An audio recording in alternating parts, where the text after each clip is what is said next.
Welcome to Studio D on the campus of the University of Oklahoma. This is Sooner Sports Pad. And now, here's your host, Shiloh Sellers. Hello and welcome to tonight's episode of Sooner Sports Pad. I'm your host, Shiloh Sellers, and standing right next to me are my two analysts, Sam Brown and Spencer Royce. Guys, who's joining us tonight? Well, we've got a couple members from the Tri Delta sorority in the house. We've got a couple Gaylord College students and some high school students that are thinking about coming here next semester. You know what the right move is. Boomer Sooner. There we go. Yeah, and a little later on in the show, he's getting ready in the dressing room right now. CeeDee Lamb, star wideout for the Oklahoma Sooners, is joining us later on. So get ready for that. There you go. Later on in the show, our very own Christian Nunley will give us a breakdown of what to expect from the men's basketball team this season. And after that, Sam and I will debate who we think the most improved Sooner football player has been so far this season.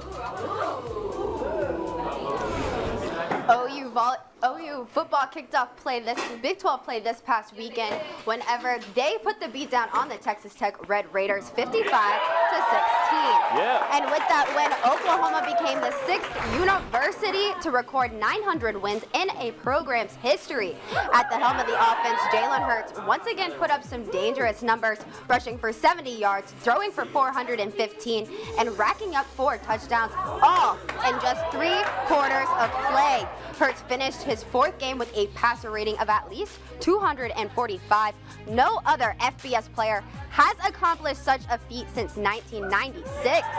And CeeDee Lamb led the receiving corps in productivity with 7 catches on the day for 185 yards and 3 touchdowns of his own. It's safe to say that this OU DNA is rewriting the history books. I'm sure y'all were just as excited as I was for OU football to be back in action. What stood out to you both this past Saturday morning? Hey, I mean, the defense has certainly held their end of the play this season, and the reason why the offense is getting so many chances is because the defense is getting huge third down stops. They've been unbelievable in that regard this year.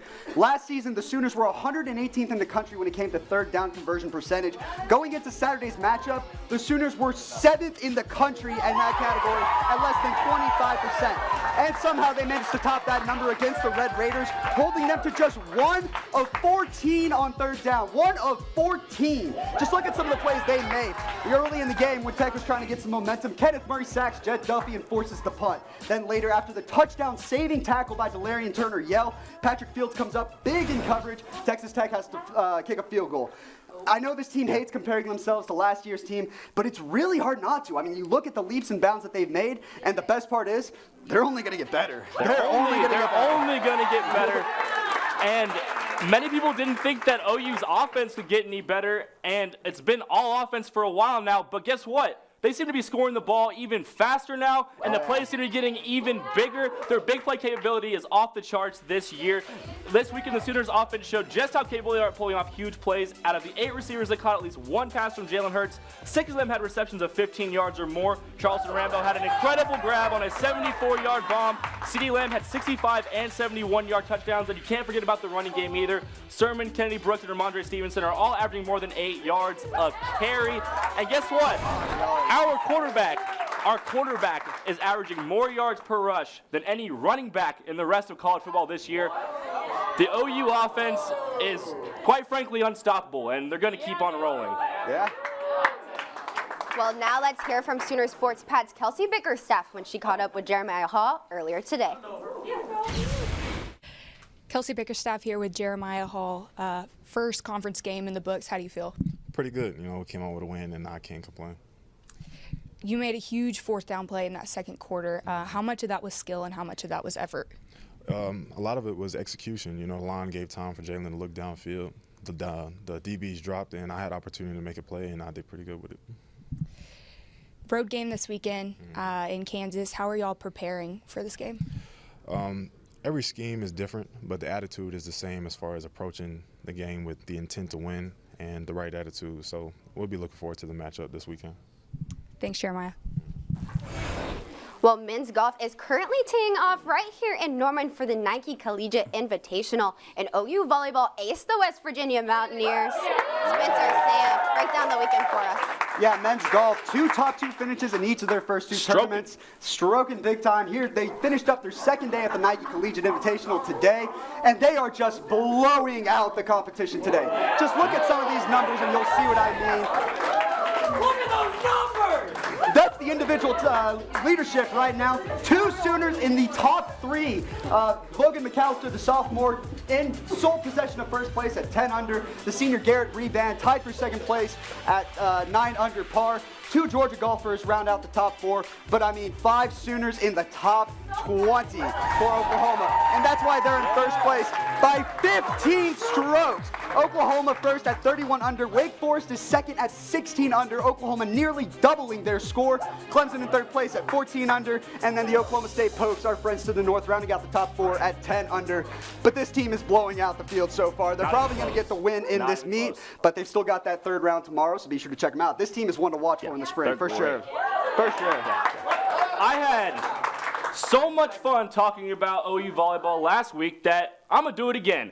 So, for starters, they won their first road conference win of the season against the West Virginia Mountaineers, and they won in 1, 2, 3, 4 sets. The defense stole the show, holding West Virginia to a 1-2-1 hitting percentage, the second lowest by any opponent this season. Sooners players combined for 70 digs of the contest as their libero Keaton Kinley led the effort with 24 of her own. 3 Sooners registered double-digit kills, just like me in Call of Duty. Sorry for the bad news. OU does not play at home this Wednesday. Instead, they're on the road in Waco against Baylor. So be sure to pull it up on your laptop and give them a look, because this volleyball team is very, very good, and they've improved so much since last year, and they just seem to keep on getting better. So yeah, they're looking awesome. Well, that's all the time we have right now, but don't go anywhere. When we come back, CeeDee Lamb will be joining us.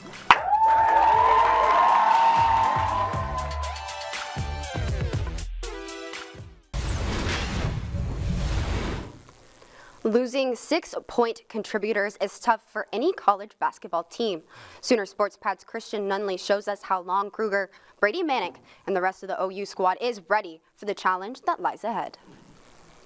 Senior after senior after senior, 8 in total, left the nest of the Lloyd Noble Center at Oklahoma for the next stage in their careers.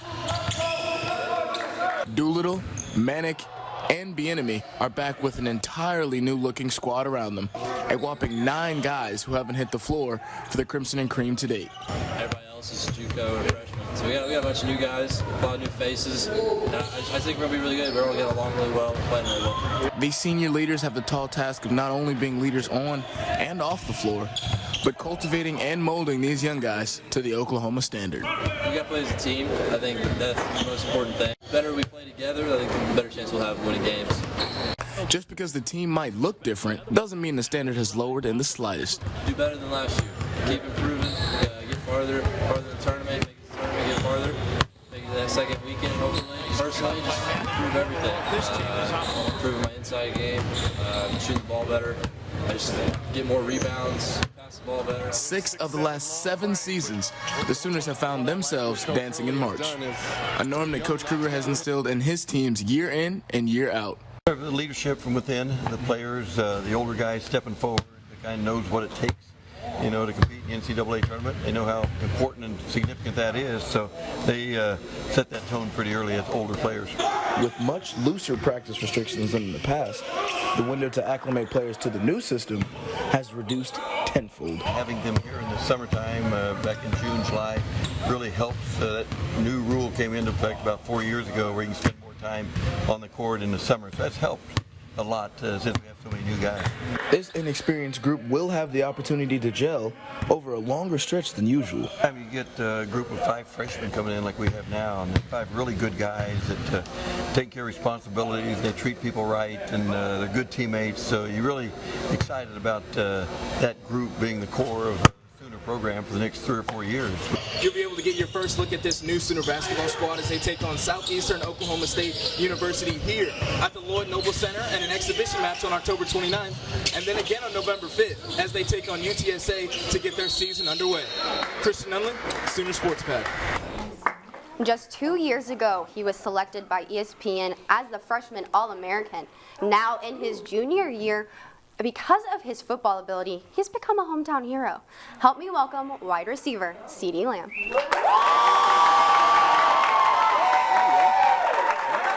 Thanks for coming on, Dan. Welcome back. Welcome back to the show.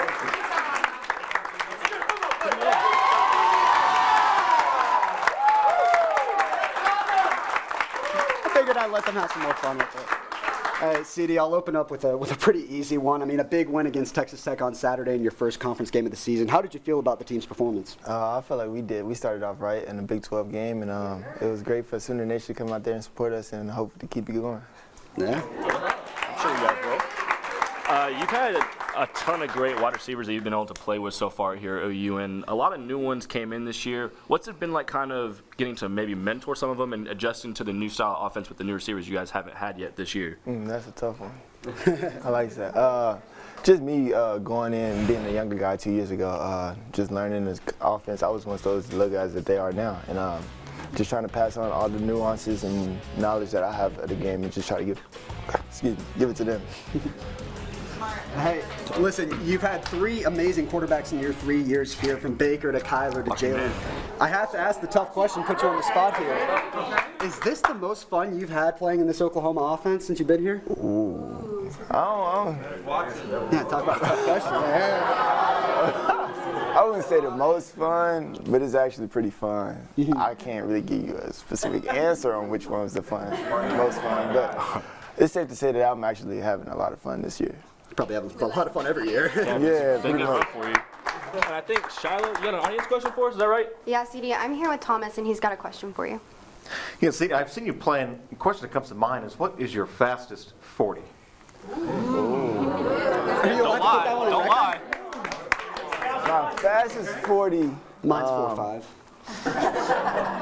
My fastest 40 before the season was a 4.48. It's faster than me. It's fast. He's got wheels. Alrighty. That's all the time we have right now, but when we come back, Sam and Spencer are going head-to-head in face-off.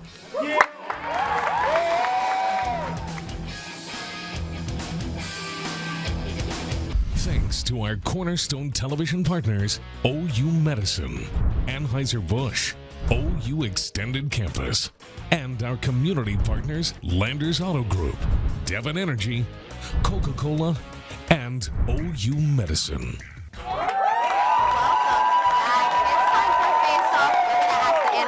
Questions, and then you guys are going to get to cheer the loudest for who you think won. Ready or not, it's face-off time, guys. Let's do it. I'm ready. Alrighty. It's our first time against each other. Let's do it. Question number 1. Who is the most improved OU player? You want to go ahead? I'll take it, yeah. A lot of fans remember this guy after his game against Alabama in last year's Orange Bowl and really expected him to step up this season.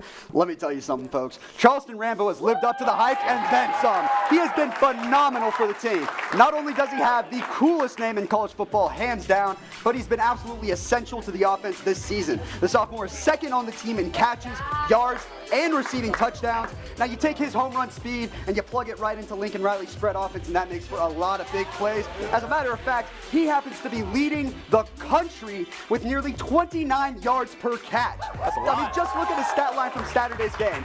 2 catches for 122 yards. He had 125 yards all of last season. He nearly topped his entire season yardage in one game. So, sky's the limit for Charleston Rambo. And hey, since we're talking about OU wide receivers, how about a shout out for our guy CeeDee Lamb, moving into a tie for 5th place in OU history in receiving touchdowns. It's not bad. I mean, he's going to give Ryan Boyles a run for his money when it's all said and done. Charleston Rambo's a pretty top 10 name of all time too. Oh, Great name. Well, I'm going to ask the audience, what wins championships? Is it a good trivia question? Did anybody know it?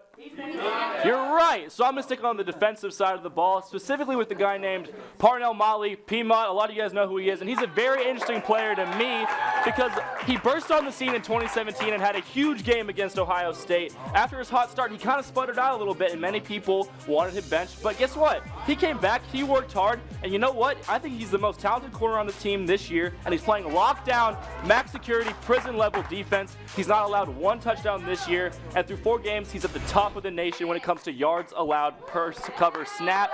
And you can't argue with the top, and that's where he's sitting right now when it comes to those categories on defense. So I think our most improved player, along with the whole rest of the OU defense, is Parnell Motley. Yeah. That's a good answer. Good answer. Good answers. Well, I'm here again with Thomas, and he has the second question for Face Off. What's going on, Thomas? Yes, which undefeated NFL team do you think is the best right now? Got a whole 3 of them. A whole 3. 3 to choose from. Rest in peace to Spencer's Dallas Cowboys last night. I called the win against the Saints, though, so I don't know which So one did to say. half America say. Yeah. Hey, so like we said, 3 undefeated teams left. To me, there really isn't a question who the best team in the league is. It's Patty Mahomes and the Kansas City Chiefs.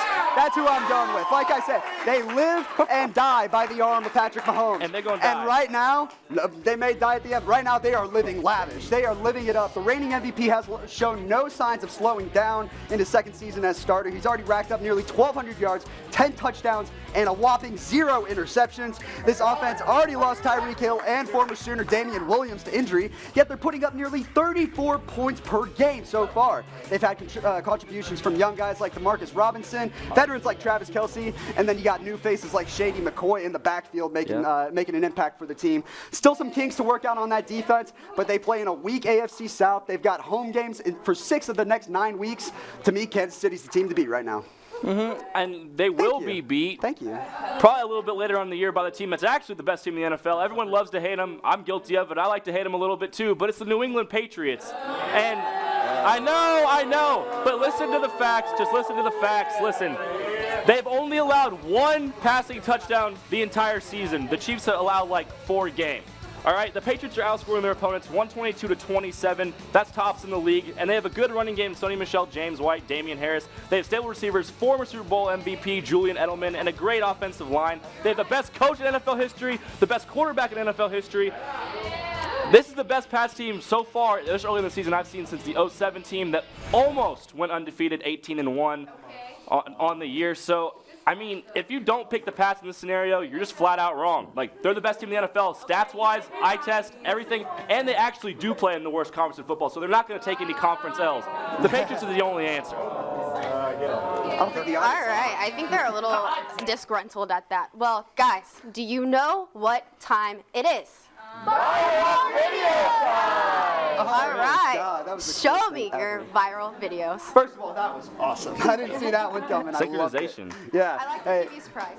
Thank you. Keep me on my toes. Hey, the MLB season coming to a close here in the next month or so, and with that, one of baseball's greatest pitchers pitched for finally his last time for the team that he's been calling home for 15 years. The King Felix Hernandez. If you know baseball, you know who Felix Hernandez is. For the majority of 15 seasons, he was the face of the Seattle Mariners and ended his career as the team's all-time leader in wins, strikeouts, games started, and innings pitched. Now you see him right there coming off the mound for the last time as a Seattle Mariner. His coach told the media after the team that he told Felix he's always going to be the king of this city, and there's King Felix enjoying one final moment with the Seattle fan base. I mean, for a guy as great like him, he's as classy of a player as it gets, and he deserves some recognition. I'm hoping he lands on a playoff team next year. He deserves it more than anybody. He still hasn't been to the postseason in 15 years. He needs to get in next year. They did not put a team around him at all. No. So, pretty sad. Well, SEC football is something that is not very high on my list ever, and they just sunk a little bit lower because of something that the Auburn University football team did this weekend. I don't know if you guys saw it, but it was pretty sad. I know PETA is really upset about it. During their game with Mississippi State, the Bulldogs mascot, Bully, he was just minding his own business on the sideline, and watch what happens next. Just hiss the dude. That's now, targeting. That is targeting. Animal cruelty, whatever. It does not matter. But quite frankly, it just made me mad. I don't want to see a dog get hit ever. And honestly, I think that Auburn should get a postseason ban this year for the next 4 years maybe. So rest in peace to Bully. He didn't die. But he rested Sunday and watched all the NFL games, so he's okay. Thank goodness, really. All right, guys, it's time to crown our champion. Let me hear it if Sam was your favorite.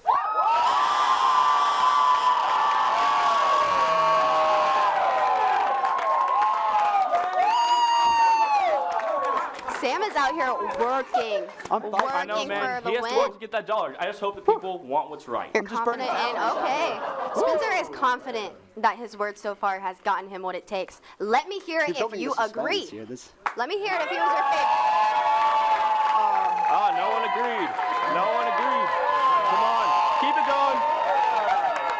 No, you got me. I'm You got me. sorry, but Sam totally won that one. He worked The for it, Chiefs you really- got it. Well, that's all the time we have for now. But coming up next is this week's challenge. What are we going to play tonight? You're going to have to wait and find out.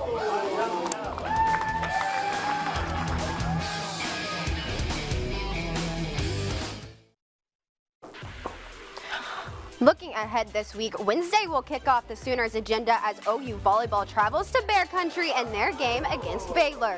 Then on Thursday, soccer will host the Kansas State Wildcats, and men's tennis competes in the All-American Championships up in Tulsa on Friday. And then again Saturday night, volleyball will be back in action in the McCaslin Fieldhouse for their game against the Kansas Jayhawks.